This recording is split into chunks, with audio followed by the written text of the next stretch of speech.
l'église na basali ya nzambe o baza na renommé bato babenga basala nzamba minene baza na responsabilité à 99,9 il y a souffrance ya peuple autre. Oui, j'assume. Ce Corneille Nangaa n'est pas membre des églises de réveil, les hauts conseils des églises de réveil, charismatiques et autres, informent l'opinion publique n'avoir pas été consultée pour cette désignation du candidat président de la CENI. Likolo ya lokoso, likolo ya moibi, likolo ya koluka ko tuka nation, likolo ya koluka ko sacrifier mboka. Ils ont été corrompus. Baki d'intérêt direct parce que lokolo a outi na réveil. Bazoma va poster na CENI. Et puis moi enveloppe moko yakawana. Monsieur Corneille Nangaa, souverain patriote et digne fils de la République, pétri de compétences, d'expertise et de technicité en matière électorale, et qui a tout de même préféré garder son appartenance comme membre de l'église du réveil du Congo. Ce Corneille Nangaa n'est pas membre des églises de réveil. On a l'intérêt d'abino. On a le cosi d'abino à mbongo. Bobeli mutu o zamba pona kite. Moi na penda zolo sambo ba musu sora bazwate muta zolo sambo ya makasi. Eza nani? Non. Bitumba ya Congo, c'est parce que le pays est une nation prophétique et le diable ne peut pas permettre Mboko est stable, Mboko s'est développé, Mboko est prospéré. Nana hypocrite était. Moi je soutiens le président légal qui est là. Papa de laisser expliquer biso. Tinanga toche maboko wana nanga na mutuna déjà ebika osoka. Parce que banda élection banda ba sonyo so ba pasteur ba pona ya CENI. Mutu moko atikala kozala crédibilité. Tango ba yena yeto zo ita ya discernement te. Kizamna boyagat Qui a été faite frauduleusement par les déclarations faites par certains pasteurs qui n'ont pourtant aucune qualité. Monsieur Corneille Nangaa, souverain patriote et digne fils de la République, et qui a tout de même préféré garder son appartenance comme membre de l'église du réveil du Congo. Et ces gens qui se sont décidés de faire ou se jouer, de faire ces sales jeux, ce sont des gens hauts prétendus appelés ministres de Dieu. Aujourd'hui, devant Dieu, devant les autorités de la nation, je dépouille Nangaa au nom du Seigneur. Je pense que prière au local les qui organisent la moindre autorité, c'est que Misolo Zalaki. Mbongo Zalaki. prière moi ça m'a parlé du peuple. Mon a ngote. Sans impact. 300. Oh. Bah ça battu. Mbongo imayi na. Na zaida. Mbongo imayi place. Eh bien 300. Yeso bolo sa maman. La première fois papa les erreurs makasi ezali responsabilité ya kao ya mboka o eza na soi-disant ba homme de Dieu wana. Na bien ba homme de Dieu pour la respect mais en réalité il ne mérite pas ça. Toutes les paroles prononcées sur Nangaa de bénédiction, nous les enlevons aujourd'hui. Si réellement que bénédiction na euta qui panzambe bo pambola ki Nangaa. Donc c'est-à-dire makambu Nangaa o sala na rébellion c'est la volonté de Dieu. Ce que bénédiction au bino bo pambola ki Nangaa. Yango zo continuer akena on a rébellion lelo batu ba okufa plus de 10 000 personnes. Même si les bombes ne peuvent pas le rencontrer, mais aujourd'hui Nangaa est en nu, il n'a plus la bénédiction des hommes de Dieu, il n'a plus la couverture de Dieu. Avec José Nzita, le samedi 1er mars à 16h. Aïe, ça va aller. Aïe, ça ira. Aïe, je suis béni. Nous vous donnons rendez-vous à la salle des Pyramides Congrès au 16 avenue de Saint-Germain au 78 560 Le Port-Marly. Pour acheter votre billet, allez sur www.billetweb.fr/concert José Nzita Paris. Le 1er mars 2025, je serai avec vous à Paris. Dans les soucis de vous informer, divertir et vous former, Nouvelle Tendance, votre chaîne, met à votre disposition des applications, radio et télévision. Comment installer? C'est simple. 1. Rendez-vous sur Play Store ou App Store. Tapez TVNT pour la télévision et RNTFM pour la radio. Pour répondre à vos préoccupations, contactez les bureaux. Merci pour votre acte de bienveillance. C'est compliqué, en fait, Abraham... Vérité et réalité, votre magazine, mesdames et messieurs, vous le suivez sur Nouvelle Tendance Télévision, culture d'excellence au rendez-vous. Là, nous vous transmettons les salutations de la part de toute la grande équipe. Gédéon est à la prise de vue, assisté par Corneille, et la réalisation, c'est signé Jordan Panzou. C'est comme ça que nous travaillons. Parlons de la fondation Ndélé au cœur de la nation, ainsi que l'orphelinat Famille du Cœur Christ Rédempteur. À travers cette opération, vous êtes sensible au cri des détresses. Vous voulez soutenir les orphelins, les veuves, les démunis. Pensez à cette structure et certainement Dieu va tous nous bénir. Là, nous parlons en images et on se retrouve tout juste après. Suivons. Tango nyonso molinganga nazalaki komona baninganga na baboti na bango nanga baparent baza te vi nanga pasi. Est-ce que kokufela baboti eza lisumu? Kozanga baboti est-ce que eza lisumu? Voilà, na kopesa bino message. L'orphelinat Christ Rédempteur et ana posa lisungi na bino. Tala musala munene ezosala pona bana. Tala musala munene ezosala pona bana oyo mokili etiki ebwaki. Mais nzamba atelemi na nzela orphelinat oyo pona ko encadrer bana oyo. Yaya lisungi na yo to ana ngoposa. 1 euro no to ana ngoposa pona mwana moko. Tango mwana moko alie nzambe ya bitike oya permettre ete na nzela no mwana alia akobosa na ote. Voilà message ya l'orphelinat Christ Rédempteur. Tu as besoin de lisungi na bino. Ba numéro ezana se kota contact na biso assistance na yo et aux lisungi pona bana. Que le Dieu des orphelins a bénir diama mtu nyoso ja ta likanisa ko sala quelque chose. Pour sali yango zamba pambola bino. De retour sur ce plateau, comme vous le savez, là nous vous présentons déjà le package de tout ce que nous avons comme produit chez nous disponible. Alors vous en avez besoin, n'hésitez surtout pas à contacter nous. Maxi Bien-être, il y a eu report, en tout cas à partir de la semaine, fin de la semaine prochaine, Maxi Bien-être sera là. Apprêtez déjà l'argent et passez déjà vos commandes. Je pense que tout va très bien se passer. Suivons. Merci Banakin, Bana monde entier. Maxi Bien-être. Sougala café, logo na mêlé logo mais logo est amabé. Il y a bien pour na panne technique mais ko sale la on ndenga mabete sale la ngo pona mama. Ba célibataire to lingi bino ate. So maga boma mukolo bala. Pourtant mzo ba produire ngo soute. Maxi Bien-être yango yo. Lukango benga ndekonanga alendele yé mutu ayebi esika ko fournir yo autant que tu veux $35 et zebele na kati sobo melika moko de jour bien be moroïde banini tout ça bilia lia vanda musala banini et réparer yo système ya break et réparer yo pe fonctionnement ya break de break donc et pe son fonctionnement ya bien to comme ba congolais toujours gagner ba match on va défaite. Pas technique en plein match, c'est pas bon. Zongela et local. Nana c'est éviter de dire surtout ba pasteur, boningo mela boyawa. Bo benga pena alendele na numéro na e pour bo benga pour bo zeloko. C'est important. Traitement poison anti-poison yango yo. Ne ba mususu mela ngo avant kende obima, o mela ngo. Ça a 2 jours atabati le loko. Moi cuire mon corps c'est bon. Oyope anti-poisson. Donc, ce qu'on attend, ils ont la carte. Et l'on l'a. Alain de Mikolo somme. N'habité Mindela, on va payer Biloko. Pour Biloko, on va dire solo. Mikolo, va tirer à poisson à toi, famille, à toi, problème à moutoute, jalousie, car donc, va produire en wana, il y a anti-poison, oyopé anti-poison. Donc, benga Alain Dele, à partir naïe, à Ibneni, ou à Ozango.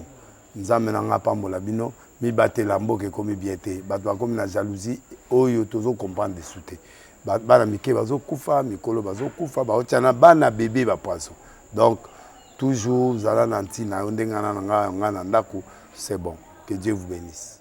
Merci beaucoup, c'est un plaisir de partager ces beaux moments bien sûr avec vous.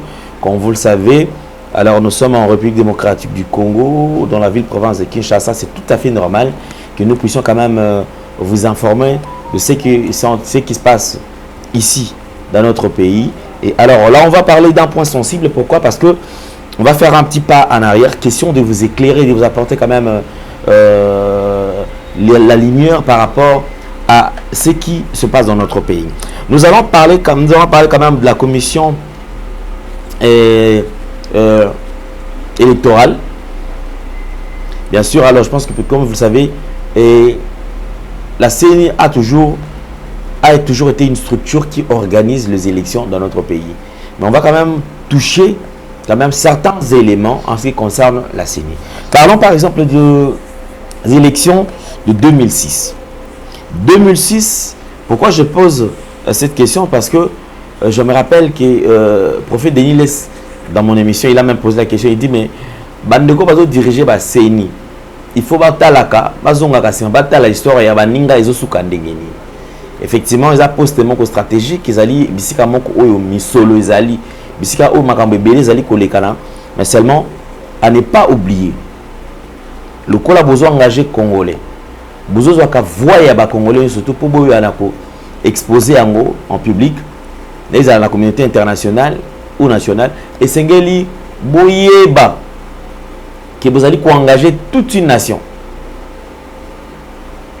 Tenez compte, il y a nation où ils allaient bandeko, ils allaient souffrir, ils allaient kemba. Si ko yo, bango ba lobi ke awa eza 12. Yo ke kuno lobi te eza 32. Bango ba lobi ke eza X. Yo lobi kuno eza Y. Donc à ne pas oublier que vous allez comporter fardu à nation mobimba. Et lorsqu'il y a des chèques, ils allaient tomber directement dans Moutunayo. En 2006, les élections de 2006, organisées bien sûr par Abbé Apollinaire Malumalu. Paix à cela, parce que je pense qu'elle a assisté. Abbé Apollinaire Malumalu, je pense que c'était pour la première fois d'ailleurs que la RDC qui n'est qu'organisée l'élection. Oyo, Congolais sont conscients et qu'ils ont noté tout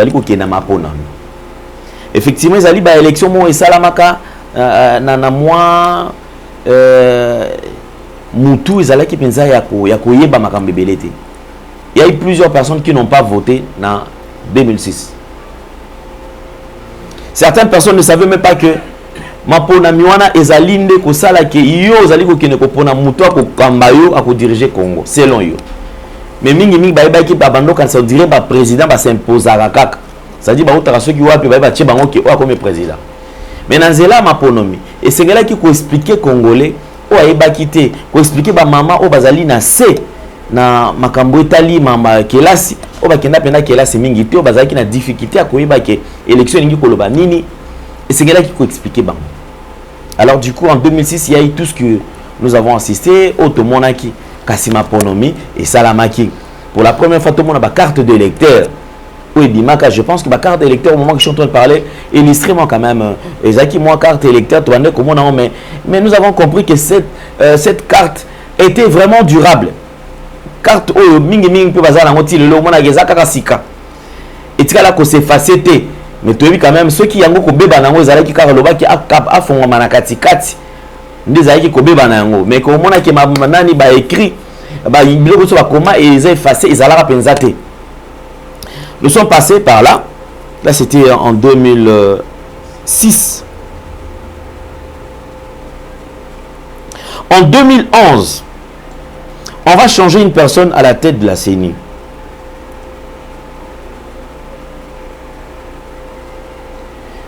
En 2011, la commission électorale nationale indépendante a changé qui était Abbé Apollinaire Malumalu asalaki musala nae kasi nangonga oyo sengelaki balongolae pour toyebi ke badneko babandaki kokoma wana c'est la confession religieuse bandaki kosangana.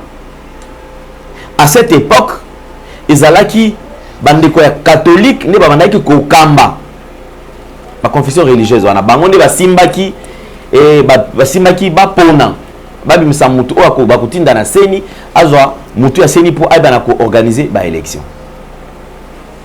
C'est par là que l'Église catholique avait porté le choix sur Abbé Apollinaire Malo Malo.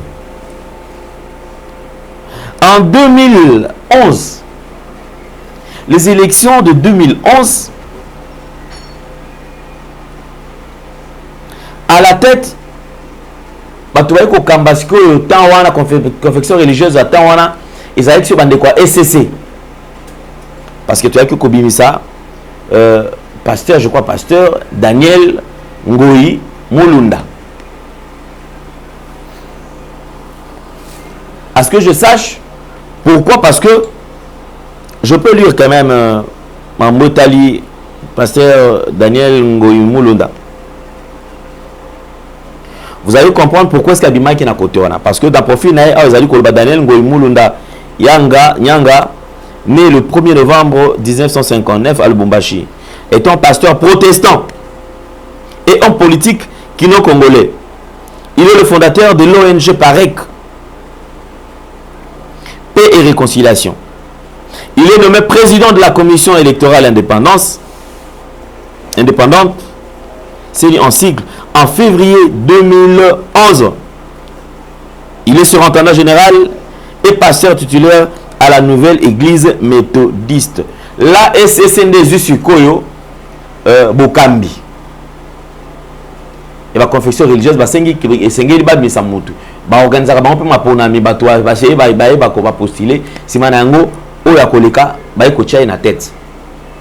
L'année, moi, Daniel Ngoyi Mulunda pasteur Aïkouzwa Bisika. Je me rappelle que Toebi qui est na Lubumbashi, à un moment donné, il était arrêté parce que bazalaki kotanga kombone makambo ya bato balinga ba diviser katanga. Na lobi babandaka kotanga kombone na lobi te kezabongo. Na lobi babandaka kotanga parce que au moment ndeko mo begi ya bandiola. Yo est-ce que zaki bongo yo mto check te. Bon, ngana zali ko rappeler kaka. Alors, en 2013, babandi ko pona bato alobi te. Esengeli tozonga lisusu. Église catholique baye kozongisa Abbé Apollinaire Malo Malo. L'abbé Apollinaire Malo Malo Mwolongu, né le 22 juillet 1961 à Mwangi, territoire de Lubero, est mort le 30 juin 2016 à Dallas. Donc de 2013 à 2015, né Azalaki Kokamba Seni est un prêtre catholique, un militant et un homme d'État de la République démocratique du Congo. Il était président de la Commission électorale nationale indépendante d'élection présidentielle 2006 à la République démocratique du Congo. Puis, entre juin 2013 et octobre 2015, on a Abbé Apollinaire Malo Malo. Pendant que je suis en train de parler, il y a une image dans Bangon surtout. Donc, on va avancer vers le nœud du problème. Bissikao Maramunga na Lina Fandela.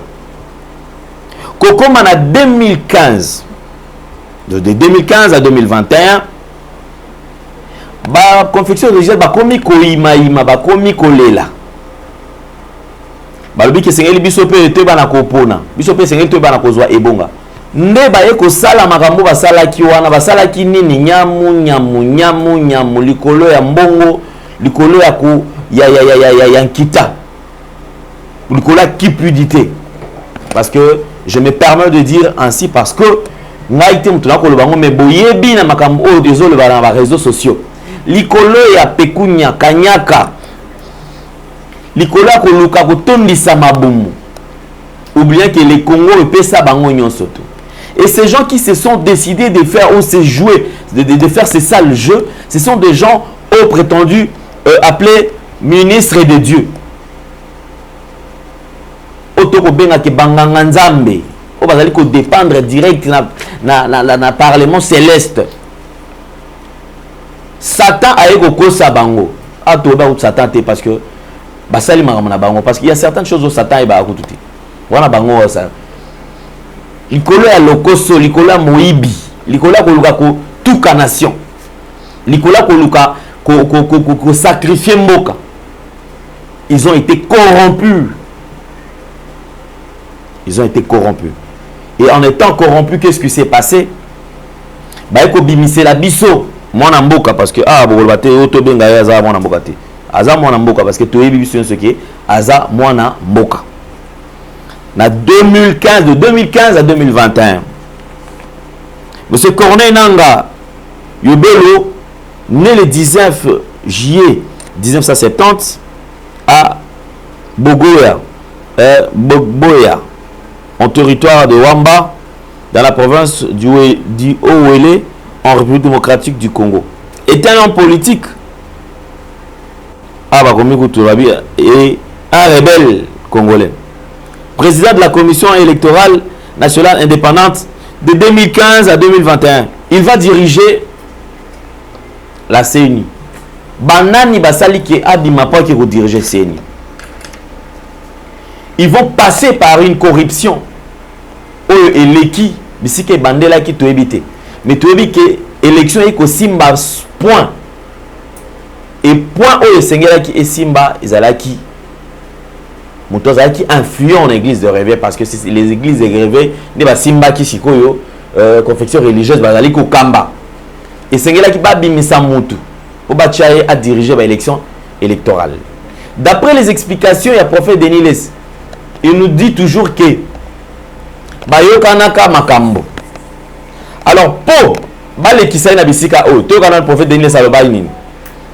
Quels sont les promesses au bapesa ka bango en dehors ya mbongo bapesa ki po bakabola po ba China tête ya CENI to yo kana no nini lisusu oyo ba prometaka bango papa de laisser expliquer biso ayebi te que tu es liboko na liboko les aida kata mutuna ayebi hote ayebi kas atoloba asoloka biso doti bocha pe maboko wana pe rien ba rola pe bino rien dozala mbale pe na kata rien te mbale te ligama break papa ngamba te et on est allé solo te passer de ça prier maintenant sur la prière moi pas qui ça yango mo na olongole loko ne pas passer congolais na ba peuple congolais na minute il faut patriotisme et ça là to longola sentiment ya mbongo po ba ko teka biso to teka mboka likola mbongo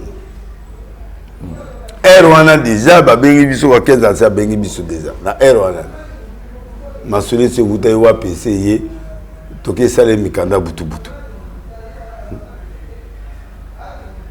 mwana mpenda zo lo sambo ba mususu ra bazwa te mutazo lo sambo ya makasi eza nani na bango nyoso mais bino pe mulu ndaye mo zaidi ya pasteur yo sala na santa na nga biloko mais siko biloko on o sentir mais yo ça va même facile à la repentance mais baninga no bandi mama mbote bazo ndimate parce qu'aujourd'hui les Congo na état chaotique le passé nani azo wangana mais parce que yo so monate na monité na kocha maboko ozara yo mote quand même te mukuna zalaki nani kakeza zalaki mon pépé o akufa parce que mon pépé azana seka akufa tozala ye 3 tozala na kindomba 4 il a parce que Jean Bosco pe bo ba français na lo ba biso ba français ko di azalaki ye pena zaki la kati azatende nani na équipe wana nde to voter ki zamina azaki même période mo ba voyager mais il était dans le groupe tu vois donc tout ça moi va passer le bena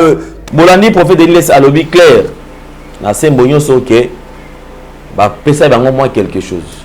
Mais avant ya kotia yé papa na biso nanga na mutu ya CENI. Il y a eu des oppositions. Il y a certains hommes de Dieu qui ont refusé catégoriquement la kolbakeno te yété. Entre autres évangélistes Jean-Oscar Kizamina Kibila. Papa que je salue en passant, il séjourne en Europe. Notre solana dernièrement. Papa n'a plus son mot tébissi aux alliés. A télémélian, non. On a convaincu. Malgré Bolembongo. Parce que Moutouaï qui a imposé, comme la Bango, il va imposer, ils qui papa Albert Kankenza. Alors ici, je vais vous mettre la prière, l'opposition d'abord. Pourquoi est-ce que le pasteur et évangéliste qui zamina aboya bachaye na bisika wana. Pourquoi? Parce que pour na ye abandé ko inspirer confiance te aboyi na otela bino élément ndenge olenge aboyi après ko boya na tcheli bino ko balbaka balbaka na majorité na mamba etali ba élection et ça là que MMA bisika lokola zaki ye moko wa tenemeli kotala ki batu nyonso to ba ki etulu ko ki ebele ba papa quand 15 ans mutamema ki ye ba papa Deniles bangonyo surtout parce que papa Deniles to limbise parce que c'est assez déjà pardon bangonyo surtout bazalaki wana et ils ont fait le poids papa Kizamina est tombé. Voilà pourquoi est-ce que ba ekochaye prière bolanda ndenge azali ko boya et puis bolanda prière le lingue bazali ko pambola et tolanda. C'est Corneille Nanga n'est pas membre des églises de réveil, les hauts conseils des églises de réveil, charismatiques et autres, informent l'opinion publique n'avoir pas été consulté pour cette désignation du candidat président de la CENI qui a été faite frauduleusement par les déclarations faites par certains pasteurs qui n'ont pourtant aucune qualité. 2 semaines plus tard, Monsieur Corneille Nanga, souverain patriote et digne fils de la République, pétri de compétences, d'expertise et de technicité en matière électorale, et qui a tout de même préféré garder son appartenance comme membre de l'église du réveil. Merci, vous avez suivi Tolandi Bisoyon Soto Nabokebi. Sans plus tarder, quelques années après, là-bas, élection, il y a 2021 jusqu'à nos jours, Toyebi qui est monté qui kozwa et bonga batia na bisika wana ezali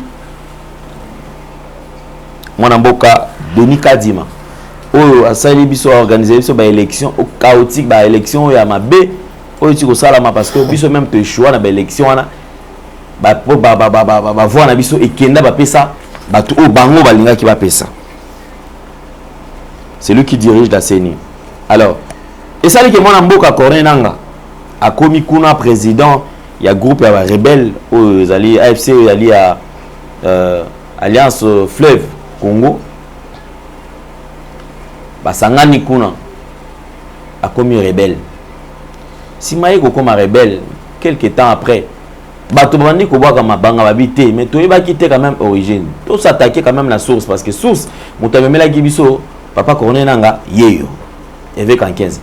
Avec en 15 ans aleki abeti munoko na boso na politique a expliqué biso makambo azaki nango pour ça a expliqué biso après un temps ba ye ko organiser ba prière bazali ko organiser Nicolo o ba prière parce que tout le monde va prière ya ndenge na ndenge ba autorité bazalaki wana et moi je pense que prière au local les aki organiser la ba autorité c'est que misolo zalaki mbongo zalaki papa quand 15 va prendre la parole pour natina na kolongo la bénédiction au batia likolo ya papa Nanga habité tolongoli yango ba bénédiction alors na lingi bolanda déclaration pour to ba soki déclaration o penza yo sali eza na biso tozongi na makomi tozongi eza penda ya solo makambo to eza kaka pour une manière encore ya ko distraire les population tolanda. Moi j'ai prié pour Nanga il y a quelques années, je l'ai oint d'huile, je lui ai imposé les mains pour qu'il devienne le président de la CENI. Et aujourd'hui, nous avons des critiques un peu partout. C'est qu'en 15 ans qui a fait de Nanga ce qu'il est devenu. Oui, j'assume. Et comme j'assume, aujourd'hui, je voudrais prononcer des paroles en direction de Nanga. Et Nanga saura que la RDC a un Dieu vivant. Aujourd'hui, devant Dieu, devant les autorités de la nation, je dépouille Nanga au nom du Seigneur. Toutes les paroles prononcées sur Nanga de bénédiction, nous les enlevons aujourd'hui. Là où se trouve Nanga, même si les bombes ne peuvent pas le rencontrer, mais aujourd'hui Nanga est à nu, il n'a plus la bénédiction des hommes de Dieu, il n'a plus la couverture de Dieu. Nous les dépouillons tous au nom du Seigneur et je veux que tout le monde dise Amen. Nous les dépouillons. Dieu va le rencontrer. Et rappelez-vous de ce que j'ai dit aujourd'hui et vous le verrez s'accomplir. la cause de Nanga s'arrête aujourd'hui. Nanga n'avancera plus. Et celui qui le remplacera subira le même sort. Merci Tolandi. Awa naningisiko nakita. Nakita bisika wana okite zali bisika okoki ko sepelisa bino, to ki ko sepelisa bino te. Quelques réactions et bandi ko salama. Action yo saliko susciter pe réaction. Tant il y a beti ba réaction bandi. Pour faire des lignes s'habiter. Ngai fona lo banana. To la ndaina no akanisi nini papa de lesio kanisi nini na ba propos ya papa kankenza ozali kolongo la bénédiction o ya tchaki maboko ya tchaki maloba oyo sto lo baki pona ye azali kolongo la yango yo pozali prophète expliquer biso nan c'est ça ba on dit matin ba on demande ba prière moi ça mena parler du peuple on a yango te sans impact 300 oh ba pesa e batu mbongo bimayi na zaida mbongo bimayi place on bimayi 300 yo so bolo sa mbongo yo moni va passer ba olo. Mais il y a une attitude ce qu'on va faire. Ça dit que en connivence na bateau bazoya. Erwana déjà ba bengi biso wa 15 ans ça bengi biso déjà. Na Erwana. Merci, vous avez suivi la réaction. Il y a prophète Deniles. Alors j'ai le plaisir de recevoir sur ce plateau un prophète. La phase à la prophète non. Prophète Gaylor Kassaï également qui est notre invité. Prophète Gaylor, bonjour. Bonjour papa Alain. Santé boni. Oui, nzamba zoba tela toza malamu vraiment. La base to landinga na yo awa. Étape par étape, il y a des éléments qu'on a proposé. La ligne na zo réaction na yo, na ba propos oyo. Makamuno sur le biscuit bandeli. Ti na ba propos oyo. Papa Albert Kenza a oti ko bimisa. Ok, merci beaucoup papa Alain. Ceux qui ne comprennent bien par rapport au Nengo Lobeli, ils en sont dans deux étapes.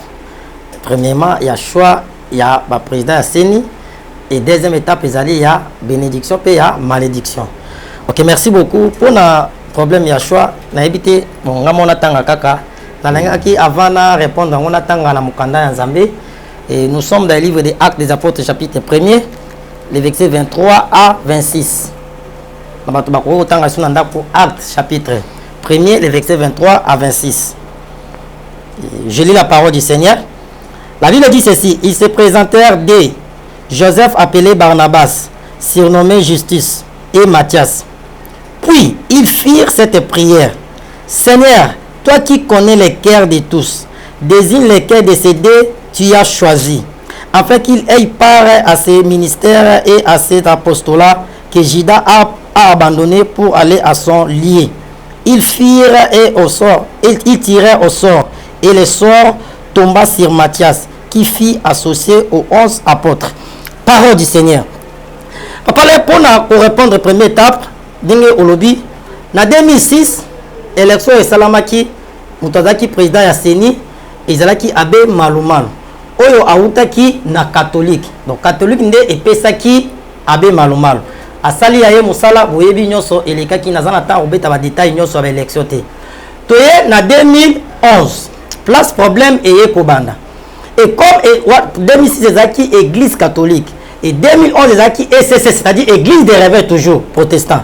Et c'est là qui bangoba ya na président ya Seni. C'est place problème et bandit. Pourquoi? Parce que na kati ya choix, tous en a deux choix. Et ça choix ya Nzambe, na choix ya batu ya mokili. On choix ya batu et ko réussir tout comme et ko réussir. Mais choix o outie pas ya Nzambe, ils ont toujours la réussite parce que ceux qui Nzambe a poni mutuana. Et comme appelle ça qui confiance na église pe basali ya Nzambe. Batikeli bango temps boye la biso mutu ya malam. Pourquoi appelle ça qui charge à l'église? Parce que ceux qui église et bimisi mutu en tête na Seni, c'est-à-dire mutuana vous la crédible. Il faut appeler ça ba résultat conformément à la vérité, il y a la vérité des urnes. Les papas biso fayu la comment on la vérité des urnes. Donc c'est-à-dire mutu outi une église, il faut la crédible. Après ça va résultat ndenge et sengeli. Baye na abe pasteur Rolimulunda. Asali élection.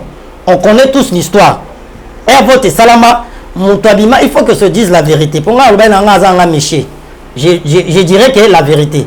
Mutabima la élection en 2011 ezali nani papa le père Titi papa Tshisekedi que son âme repose en paix yende mutabima président en 2011 biso nyo sotoyebi yango prévane mukolo Joseph Kabila a prêté serment il est pas prêté serment na ndako na ye na limité muto ba votaka ezalaka ye mais vu que muto ba tchaki na tête ya seni o église SCP saki azaki crédible té asalaki pona libumu na ye na famille na ye a décevoir kombo ya Nzambe au nom de l'église abimisi Kabila leki ye aleki to na 2015 et est-ce qu'au problème il y a RSC ba pesi bango sous confiance vous savez pourquoi l'état a sa confiance na église et pas ya basali ya Nzambe mais na retour on église ba mériter confiance wana ba mema mutu moko malam pour résultat ezala bien mais l'église bazoboma lisusu makambo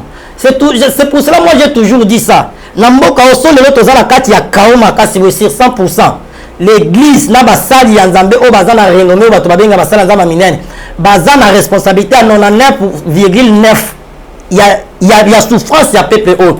Pourquoi? Parce que muto za en tête ya seni c'est-à-dire a simbi une grande partie ya mboka parce que yenda zo pesa résultat soit ya malamu soit ya mabe ya muto malamu oya pona tombola mboka ya muto mabe oya pona a zilisa susu mboka bavandi baye na Corneille Nangaa élection et salami en 2018 on connaît tous l'histoire ya on a lobby lelo tinelo Martin Fayulu alelaka ma vérité désir c'est-à-dire ba vota ye mais ya bimate ba lekisa mutu mususu lelo mboka komi na kao pourquoi totangi verset biblique wana il y avait 12 apôtres lorsque Judas Iscariote a teki Jésus pour na lokoso ya mbongo azui mbongo na ye après akei ko se pendre ba apôtre batikali 11. Oh, c'est qui base toujours 12 pour accomplir Malobanzambe, les 12 tribus, selon les 12 tribus d'Israël. C'est prophétique, on a tous en connaît parce que les 12 apôtres ont symbolisé les 12 tribus d'Israël. Batikala qui 11. Et c'est qui base Moutoumoko a remplacé Judas. Et les apôtres basali prière. Babi vont présenter deux personnes. Bayeli bango justice Joseph na Matthias. Babi to ko pona na kibomoto te to la keto kona Joseph ou bien Matthias. Te choix Nzambe za wapi parce que la Bible même dit Nzambe moko déclaré le cœur de l'homme est mauvais. C'est Dieu qui nous a créé azo regretter na motema ya moto c'est-à-dire motema ya moto ezamabi et les apôtres basali siko prière na ligne na c'est pas la prière na acte 24 abi Seigneur toi qui connais les cœurs des gens la qui sabiso mutu nini pona mutu nini oyo poni pour remplacer Judas. Et bah ça est tiré au sort, c'est-à-dire bah consulter Nzambe et sont retombés les colo il y a Matthias. Donc choix Nzambe et puis il colo Matthias, bah lui Matthias va remplacer place à Judas. Et ça là scandale, c'est pourquoi ça qui volonté il y a Nzambe et choix Nzambe. Ce qui te zongi la Bible toujours. Na choix Nzambe. Lorsque Nzambe a bengi Moïse, a kende ko bimisa bana Israël na Égypte. Moïse a ya komi na désert, mission Moïse nga ke suka. Nzambe a zui apponi Josué a remplacé Moïse. Nagi chapitre 1er. Josué chapitre 1er. Bana Israël ba olobani, nous t'obéirons comme tozaki kotosa Moïse. Parce que zaki choix Nzambe. Josué a mema bango a kotisa bango na terre promise. Mais maintenant na église au Congo, basali Nzambe o bango ba yeba na bazana renommé, bazana impact moko na gouvernement ba yoka bango. Lorsque ba yebisi bango bo choisir mutu moko po azala na tête ya seni. C'est-à-dire mutu mo repona il faut un choix Nzambe pour abonisa erreur il y a 2006 na 2011 la scandale ezalate mais vu que bazaki na cupidité de l'état bango basalaka volonté ya Nzambe te zaka volonté ya bango pour gagner de l'argent oleba sambela ndenge bapôtre basalaki na acte des apôtres chapitre 1er verset 23 26 basala yango te baponi nanga na volonté na bango preuve pour montrer que zaki na volonté ya Nzambe te na kati bazalaki évangéliste Kibila Jean-Octave Kibila que j'ai sali aboya ki yango et comment qu'il d'abord comment il a deux langages donc c'est-à-dire notre opposition la majorité et déjà bino basala Nzambe besoin de loko moko ba o baboyi ba o bandini et c'est là qui siko basalani fallait ba kota siko prière na ba o bazaki d'accord na ba o bazaki d'accord te ba sambela ba tout na siko Nzambe ala ki sa volonté na ye Mais vu que pour eux, il n'avait pas besoin de volonté à Zambé, il avait besoin de volonté à Mouto Bango Baponaki, pour la Bango, on a Bango, Yango, des prophètes de Nilesi que j'ai sali à lobby Yango, bah pesa Bango enveloppe. Donc vous voyez, et les lobes Batubazo condamné Ningi, Makambozo le Cana Est, je ne suis pas pour ça. Parce que nos frères mères. Mais quand vous condamnez les rebelles, vous condamnez Nanga à 100%. Parce que Batouba Okufa. Mais vous oubliez, Batouba Yaki Naye. Nanga n'était pas venu Yemoko Naseni Aye Komitika. Batouba Yanaye, ce sont les hommes dédiés. Batouba il faut condamner sévèrement ce sont Bango. C'est-à-dire, ceux qui ne l'ont Batouba Kufa na Est. Ceux qui ne l'ont Nanga comme une rébellion. Ceux qui ne l'ont Makambozo persécuté na Kambaba élection. C'est-à-dire, Binom Touboyaka na Moutouana. Donc c'est-à-dire, pour l'intérêt de Bino, pour le cosi de Bino Yambongo, de bénir Moutou, oh Zambia pour n'a quitté. Parce que, surtout comme la deuxième étape, il y a malédiction. C'est-à-dire, pour bénir Moutou, Bino pour n'a quitté. Et les autres kobi et sika to komi. Et si nous en avons, Moutou pour n'a quitté, accueilli, à sa l'élection, après l'élection, Akimi, accueilli, exil, après l'exil, tu y maloba, oh yemo maloba, avant aya la rébellion. Donc c'est-à-dire, la première fois, papa, les amakasi, ezali responsabilité à Kao Yamboka, ou ezab, na soi-disant, homme de Dieu, wana. Na bien, homme de Dieu pour le respect, mais en réalité, il ne mérite pas ça. Parce que, bazoaka choix yazambete. Comment vous, soi-disant, les hommes de Dieu, vous pouvez accepter, il y a qu'on sacrifier tout un peuple comme ça, pour la mabungu nabino. Parce que nous, on a ça, va sacrifier Congo. Va sacrifier le lot. Petit peuple bazo souffrir, bazo en abondance. Parce qu'ils ont reçu l'argent auprès de Kabila. Débile Saloba, on peut bazo bon pas Kabila, bazo bon pas qu'on est nanga. Pour bassemble la peau na yeba tchewana. Et le peuple souffre. Vous êtes là, Bozolia. Mais sachez-le que responsabilité pour la kila ya batu o ezotanga. Zamba otu na bino yango. Parce que bino mtubo pona batu wana. Soki bo sambelaki. Nzambe lokola ba potre ba sambelaki. Nzambe alinga la kisabino. Soki alinga ezalaka yenanga ou bien mutusu Dieu alinga la kisabino. Mais bo sala yango te. Bo sala na volonté na bino pona mbongo. Et bo pambola ye le loto mon na place toké. Donc premier point yango wana papa là donc c'est-à-dire eza mauvais choix. Et mais ba ko pona sus o to moni atowe le kina 2021 wana kutu ye na yebite so bana ma pona ka kimbangiste so kinani. Ye kutu ne sus ko lobati. Donc abominde ko ma carte électeur a pamba ba ko kyo salisate. Carte électeur kutu ya 2006 au lobby wana ti le ba ko molongwa te. Mais carte électeur va na 2022 21 o. Le même Jésus carte lobby na ngofo ngoli be chrétien ezate. Donc c'est-à-dire quelqu'un oyo a yeli susu ko bomba kutu na yebite même abuki na ba loi o ba mo ba tia. Pour la loi toyoka que élection ko le 48 heures té. Élection ça maka 24 heures. Mais élection 2023, soit 2023, soit 2021, 2023. Élection qui est une semaine. Batou moussous koutou ba voté.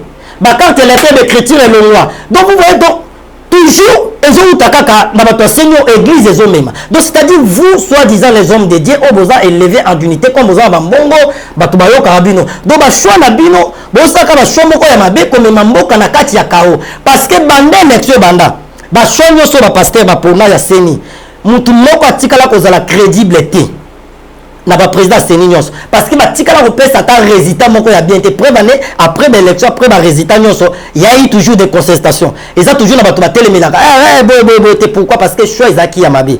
Donc on a premier point papa aller na ko loba na ete sona ko ta maman na deuxième point il y a malédiction parce que to landi papa Nabiso Albert Kakenza avec beaucoup de respect que je vous dois a sali déclaration à lobby bénédiction oyo to tchaki likolo ya vie ya nanga to kina na bénédiction c'est-à-dire si réellement que bénédiction na euta qui panza mbe pambola kinanga donc c'est-à-dire makambu nanga osala na rébellion c'est la volonté de Dieu pour d'interrogation parce qu'il est béni il était béni par vous parce que si on t'a pambola nzamba pamboli o azo sala c'est-à-dire nzamba accompagner pour pambola qui panza qui président Seni ti ake kolanda boy parce que bénédiction o bino bo pambola kinanga yango ezo continuer ake na la rébellion lelo batu ba okufa plus de 10 000 personnes à cause ya nanga la rebelle a bénédiction azana c'est la bénédiction o yo bino bo pambola ki c'est ça parce que au lobo ngoli bénédiction c'est-à-dire tout ce que nanga faisait auparavant avant ça lango na c'est la bénédiction na bino bébé oye lisusu olobi na longoli bénédiction wana na vie ya nanga, c'est-à-dire quand on enlève la bénédiction, c'est-à-dire on met la malédiction, parce que tout ça a des biloko, la bénédiction et la malédiction. Donc ebo pambola qui est bolongola ka malédiction ezaka na vie ya nanga ndebo tiaka bénédiction yango nde bato ba okufa kuna oye olongola bénédiction, c'est-à-dire tia malédiction olongola bénédiction. Or quand nous lisons dans la Bible, d'abord Dieu ne se répand pas de ses dons. Quand Dieu appelle si mon tournette don moko katine, parce que bénédiction c'est aussi un don. Pour être béni, ça peut don ou pas zambe zamba pambo na don moko ya finance, don moko ya musala mobo. Donc zambe appelle si mon don, même don spirituel. Zambe soit appelle si mon don. Zamba longola ngote. Mais don est comme aka étouffé. C'est-à-dire n'a pas ça peut mutaza don ya prophétie ou don ya miracle. À côté si vie à masum. À côté si les interdictions na parcours na ndenge zamba pekisa qui est, et automatiquement don est comme aka étouffé. Donc c'est-à-dire ça que zipami mais l'ongwete. Donc c'est-à-dire nous tous ceux qui a se repentir encore à zongeli bonzambe à renouveler alliance na nzambe les mêmes dons que zaïkat na et que se manifester encore. Donc pour exalter que nzamba ya au deuxième don. C'est le même avec la bénédiction. Mouton a béni par Dieu. Nzamba on peut c'est un principe à respecter. On peut c'est exemple malgré je ne suis pas là. Les personnes peut être à respecter ba dîme na ye ba so de grâce babylone susu à quoi que ça la te. Ceux qui m'ont respecté on a maintenir bénédiction. Mais ceux qui ont respecté ba principe biblique té. Ndé bénédiction là est comme à étouffer. Donc c'est-à-dire à étouffer bénédiction là yé. Et ceux qui a zongé pas y nzambe à se repentir à bongi si na nzambe bénédiction là est ko zonga. Et Lelo alobi alongo la malédiction dans la Bible de Genèse à l'Apocalypse. Et ça la mutu moko te o nzamba pambola. Après un pasteur ou un apôtre a tellement lo bakana longoli bénédiction wana o nzamba a Tchad. Non, exact biblique te. On enlève la malédiction et non la bénédiction. Parce que tant que déjà papa là qui était belé surtout bito tant sur la Bible, to zo tate mais là on peut sabino ba référence biblique. Quand vous lisez dans la Bible, dans le livre de Genèse chapitre 49, le verset 1er. Lorsque Jacob a connu Mukolo, alinga kufa, asangisi bana na nyonso 12. Mwana liboso komone zaki Ribin. Jacob a bengiye. Alobi yo Ribin na Genèse chapitre 49 le verset 1er sur botangiti na sewana. Abi yo ozali mwana na bota la bolenge nanga. C'est-à-dire na loi juif et senga ki Ribin a bénéficié de la bénédiction ya famille parce que azaki est né. Mais Ribin a droit bénédiction, Jacob a vu moi, c'est-à-dire il a reçu la malédiction. Pourquoi? Parce que Abimaka na moi si ya papa na ye, kokibini ya papa na ye. Papa na dit que au matin qui n'a mbetu nanga, au suya qui mbetu. Donc c'est-à-dire Ribin n'avait pas part ya bénédiction à Jacob, c'est-à-dire il était maudit parce que Abimaki na kokibini ya papa na ye. Et Ribin a droit bénédiction, Jacob a maudit. Et ce qui est dans Deutéronome chapitre 27.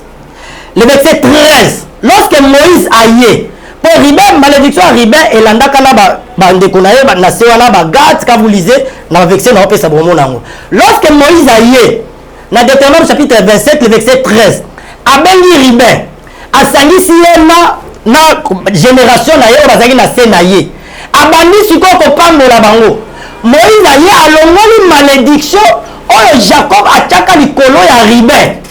Parce que nous avons dit, la malédiction et non la bénédiction. Quand Dieu bénit, il bénit. Mais quand quelqu'un maudit, la malédiction, un homme de Dieu, oh, a appelé par Dieu, a le pouvoir de la malédiction. Mais un homme la bénédiction, la vie à mon tour. Parce que d'abord, c'est Dieu qui bénit. Quand Dieu bénit, c'est lui-même a la volonté, soit il y a ou bien parce que Moutoumoko a connu Kolongola bénédiction Zamba Tchekatia Moutou, que personne ne vous trompe. La net peut battre mille balles, surtout ma pote, ma banga banga. Oh, mon sang dans moko, Ayabi Singa, à $50,000, la boya copé ça est, à l'obinanga, à l'ongoli malédiction Zamba Pesa, t'es à l'ongola moté, il n'a pas ce pouvoir-là. Lui ne peut pas pouvoir à la bénédiction de la vie à Moutou, non. Dieu te bénit, non. Et Ribin Moïse aïe à l'ongoli malédiction. Botangi sous toujours la Deutéronome chapitre 33, le verset 6, toujours, place comme Moïse a pas la Ribin. Deutéronome chapitre 33, le verset 6. Moïse a bandit qu'on pas la Ribin, c'est-à-dire Jacob a maudire Ribin, Moïse a yé à l'ongoli malédiction à bénir yé. Donc nous sommes là pour bénir Batou, la malédiction. Il y a un moment dans les seigneurs, dans famille, surtout nous ici en Afrique, famille, bazana makamuna, kindoki, hôtel, sacrifice, loi, sala. Lorsque vous soyez dans les seigneurs, ayambi Jésus-Christ comme Seigneur et Sauveur, après avoir reçu Jésus-Christ comme Seigneur et Sauveur, il y a puis la condamnation. Et biso basala Nzambe a tchebisona pona ko pango pe ko longola ba mauvais sort. Mona mutu moko baba ko zala ndoki akanga poalia o sambeli pona ya sanini abiki. Mutu moko na famille ba tcha ba loi ki akoko balate. Au sambeli pona ye abali. Mutu moko ba rejeta maloba mabeke stérilité. Au sambeli aboti. Donc c'est ça. Nous sommes là pour enlever la malédiction et pour bénir. Et non pour aller kolongola la bénédiction. Moi je dirais que maloba oyo pasteur Kakenza Lobi c'est faux et archi faux. Et ça biblique, si c'est biblique, allez quand les médias, alors peut ça la version biblique. Au Bible, si Dieu bénit quelqu'un, il y a la malédiction là. Ce n'est pas biblique. Et deuxièmement, lorsque besoin de Malobaneka dit que na longoli bénédiction là au nom de Christ. Mais c'est quel Christ? Point d'interrogation. Parce que tu as plusieurs Christ. Nous avons plusieurs Jésus. Mais le vrai Jésus, c'est Jésus-Christ de Nazareth. Le vrai Christ est Jésus-Christ. Mais il n'a pas cité Jésus-Christ. Il dit au nom de Christ. Mais quel Christ? Vous savez, les gens balandaka attention à malobate. Alors la bénédiction là, quel Christ? Parce que Jésus-Christ a perçu son zéro la bénédiction.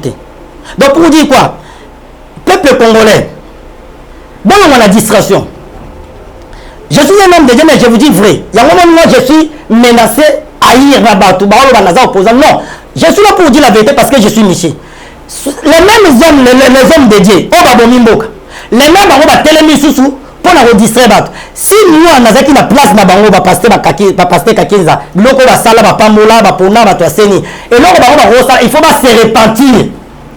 Chers hommes de Dieu, avec beaucoup de respect, vous êtes nos aînés. Bon se repentir. Il faut que vous les dans les médias. Bon c'est un peuple congolais, pardon. Parce que nous, on trouve la nanga. Nous, on trouve pas kadima.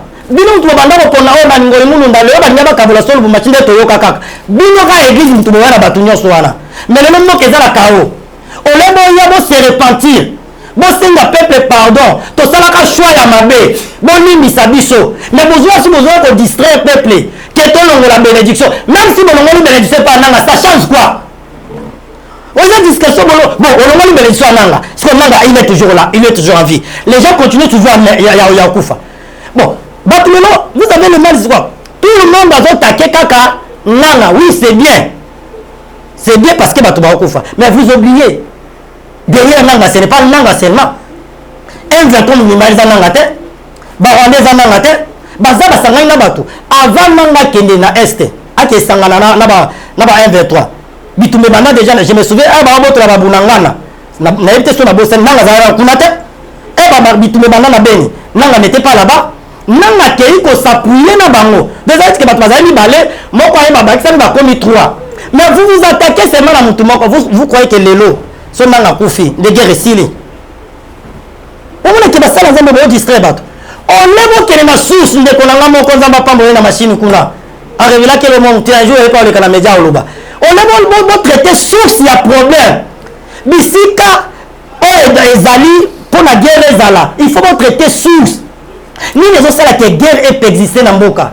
Nous les autres que les lois de Kolabi soba kufa. Nous les autres que mutumo kazaki mokonzi aseni alongwe ake na rébellion ake ko accompagner bato ba obo mabande Kolabi so. Nous les autres que ba Rwandais 1-23 ba botoli Bunanganda, ba botoli Goma, ba botoli Kivu Nyoso. Mais to ko kolonga bangote, il faut vous traiter source. Mais besoin ko attaquer mutumo moko. Même si nanga ko file le guerre ici là parce qu'il a monté. Je ne sais pas, je crois même pas que nanga bundaka. Nanga bundaka te. Et bien nous avons pemeni ya chef de l'état. On a beau sungaye. Bon quand on a ba prière. Bon yo kanzambe pour sala de gérer bien nous ya la batuana. Bon yo kanzambe quelle est la volonté de Dieu pour ce pays? Zamba on lo bani pour la guerre oyo. Source ya ba problème oyo zawapi. Vous oubliez source ba makambo. Ba koro ba signer le monde des ténèbres. Il y a parmi les sources mais vous vous attaquez à quelqu'un de l'ongoli bénédiction. Ça c'est la distraction. Peuple de Dieu, peuple congolais. Bob Manakati a la distraction. Oh non, ça va passer par la distraction. Et ça ne l'ont bénédiction parce que ça biblique. Yangwana papa les donc et réponse na groupe ça ngwana bato balongwa na distraction oh papa na biso ka kenza sali c'est et ça même na soni c'est vraiment et ça honte on est va se repentir. D'accord, merci beaucoup prophète. Alors je pense qu'on va passer à la deuxième partie, mais avant tout je voudrais quand même aux ala na sa point de vue na yo par rapport à mon abaki na ozoba ndeko belé ba mi ka pe ko éclaircissement en ce qui concerne propos oyo tous allez kolanda.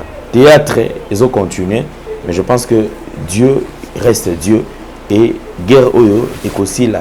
Tôt ou tard, bitumba oyo est aussi là. Namoni quand même prière, passer sangani, bazope ça va tout basambela.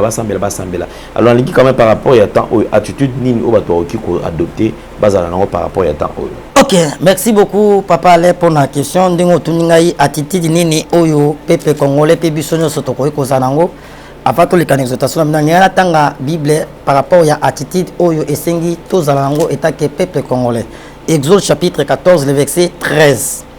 La Bible dit ceci: Moïse répondit au peuple: ne craignez rien, restez en place et regardez la délivrance que l'Éternel va vous accorder en ces jours. Car les Égyptiens que vous voyez aujourd'hui, vous ne les verrez plus jamais. Parole du Seigneur. C'est-à-dire peuple congolais. Attitude oyo ngai na yo sengi tozana on attend oyo to garder silence to tia espoir na biso epai ya Nzambe parce que la délivrance de ces pays est ko ute epai ya motote. La délivrance de ces pays est zo ute epai ya Nzambe.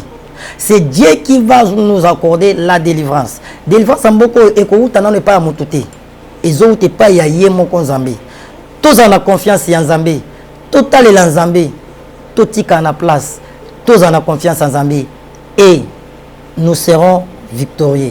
Zambé a kolongi sabiso parce que la Bible dit avec Dieu nous ferons des exploits et c'est lui qui écrasera nos ennemis.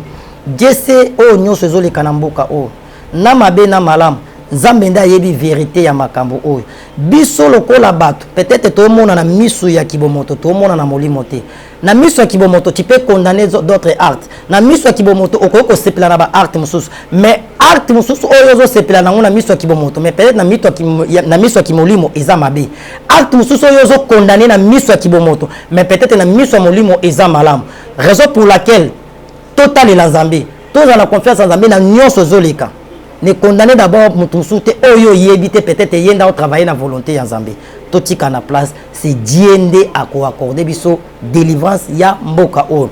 Ya ngwana esenge loko oyo tokusala ngai na bino. Nzambe apambola bino avant na leka na message 5 minutes et pendant que j'ai prié na mona ki ba congolais partout dans le monde. Place nyonso bazaki na mona ba otambola na ba drapeau. Mais ba drapeau baza otambola nango ba komaki victoire et restauration. Et je commence à demander à Dieu, mais Seigneur, pourquoi na moni ba congolais ba otambola ba drapeau partout dans le monde place ba congolais bazaki pe baza otambola na esengo mais na drapeau ba komi victoire et restauration. Et c'est par là Nzamba zo yebisanga na bitumba oyo mboka ezoleka Dieu nous a donné la victoire. Dieu nous a donné la victoire. Retenez ce jour que je vous dis. Nzamba pesi biso victoire na makambo nyonso ezoleka na mboka. Et Nzambe alingi a restaurer mboka oyo. Tokomi na ta ya restauration ya Congo. Yango bomoni ke makambo ekomaki neti ko s'empirer na mboka. Makambo ekomaki neti ko koma compliqué parce que tokomaki pembeni ya restauration. Souvenez-vous à chaque fois Nzambe soka linga visiter bato mususu même na vie même na Bible. Ezaki muta oleka na ba moment moko ya passe. Israël po ba jouer esenga ki ba leka na souffrance na Égypte. Esenga ba leka na désert. Esenga ki ba leka mais tangu ya Nzambe koka ki ba jusaki. Et peuple congolais Nzambe a pesi biso victoire. C'est ça que j'avais vu pendant que j'ai prié et j'ai continué à prier. Dans mon équipe a commis victoire et restauration. Et tout, c'est que là déjà la victoire. Et nous ne combattons pas pour avoir la victoire, mais nous combattons dans la victoire. Parce que c'est lui qui combat en notre faveur. Il s'appelle Yoshua Amashia. Nous sommes là que pour tous la victoire. Et dans le Congo, la victoire nous a déjà donné par Dieu. Parce que même ce jour-là, sur la croix de Golgotha, Jésus a dit tout est accompli. S'il a tout est accompli, il avait vaincu nos ennemis. Zambé Azoloko, Mozambique, en étoilement 2 minutes pour nous clôturer. Thème Nabiso pour la Batobaza, pour sa prière, pour l'obélassir, les source il faut ayeba source ya problème na ye oza malade est-ce que oyebeli oyo ezosalobela ozobala te oyebi source ya célibat na yo bana baobonga te oyebi source ya maladie ya complication ya bana na yo makambo ezosimba te est-ce que oyebi source ya makambo wana mosala ebebi bafaire nyonso rien célibat prolongé, stérilité, maladie, complications. Est-ce qu'il y a des sources? Aussi longtemps qu'il y a des sources, il y a problème. Tu n'auras pas la solution dans ces problèmes-là. Aussi longtemps qu'il y a des sources, il y a célibat, il y a maladie, il y a complications, il y a stérilité, il y a chômage, il y a déception, il y a échec. Il y a vie, il y a famille, il y a solution. Ce qu'il y a des sources, il y a traiter sources. Sans plus tarder, tout le temps, on a 2 Rois chapitre, dès le verset 19 à 20. J'ai lu la parole du Seigneur. Les gens de la ville dirent à Élisée, voici le séjour de la ville est bon, comme le voit mon Seigneur, mais les eaux sont mauvais et le pays est stérile. Il dit, apportez-moi un plat neuf et mettez-y du sel. Et ils lui apportèrent. Il alla vers la source des eaux et il la jeta du sel et dit, ainsi parle l'Éternel, j'assainissis cette eau. Il ne proviendra plus ni mort ni stérile. Et les eaux firent assainies jusqu'à ce jour, selon la parole d'Élisée avait prononcé. Parole du Seigneur. Ah, vous avez dit que Jéricho bien aimé dans le Seigneur Zolanda Bisso. Batouba comme ça va melima yamboka ma ezoboma. Ma ezon peut se souviter. Oh, la Bible dit l'eau est la vie. Ma eza vie. Mais ma ezon peut se souviter. Ma est comme koboma. Batomboka ba comprendre qui source ya baliwa na bango. Bah comprenez que ce pays soit comme une stérilité parce que maïndé et ça peut se sous-viter. Bah yeba qui source ya problème bazala kinango. Le kola bah yeba qui source ya problème ya liwana ba bazala kinango na kati ya ville ya Jéricho. Bah kei siko e pa yanganga nzambe le prophète Élisée. Bah yebi si mboka eza malamu mais mai ezoboma. Et l'homme de Dieu le Bible il a sani na mungwa. Pourquoi senga ki sani na mungwa? Parce que ayeba qui problème o batubaya kinango. Et accueillir la source ya mai aboua qui m'a sali service à l'obi vie et kota batuba kufa sauter. Et la Bible dit jusqu'aujourd'hui selon la parole de l'homme de Dieu mai vie. Et batouana va bénéficier d'un miracle et place liwe zala qui vie et koti. Pourquoi? Parce que ba yeba qui source. Ce qui ba yeba qui source te ba nga ba ozo pe vite. Yo lelo ozo bunda peut-être ozo acquiser batu ebele bandoki. Est-ce que bangonde ba na source à malheur na yo?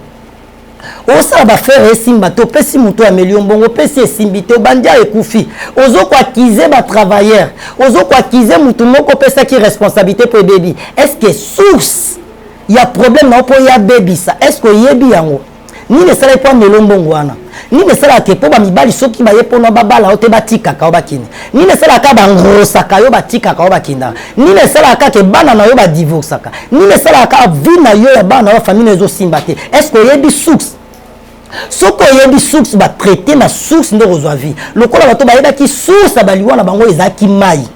Et na biso batu. Le col peut-être au coquille qui vont monter ça comme ça qu'on y a source à ma cameron so qu'on y batté. C'est là où il faut qu'on consulte Zambé. Zambé. Pourquoi batu ma melanga mbongo? Zambé pourquoi na zo balate? Zambé pourquoi na bota jusque les oyate? Pourquoi bana nanga makambo zo simbate? Pourquoi mikanda nanga zo bimate? Pourquoi na zo salate? Pourquoi ba divorce? Et c'est alors lorsqu'on consulte Zambé, c'est là où Dieu va te parler. Akoye biso parce que Dieu parle. Qui est au monde le ko balate. T'as la problème ça boye.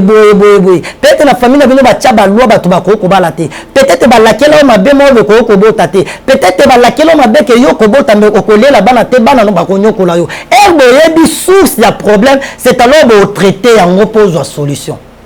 Et Nzamba tcheba sali naye. Raison pour laquelle moi mon numéro est affiché c'est plus 243 85 41 59 230. On n'est pas dans ce qui moutoye avato sambila. Ce qu'on y a sous ce problème na ote. On va consulter Dieu.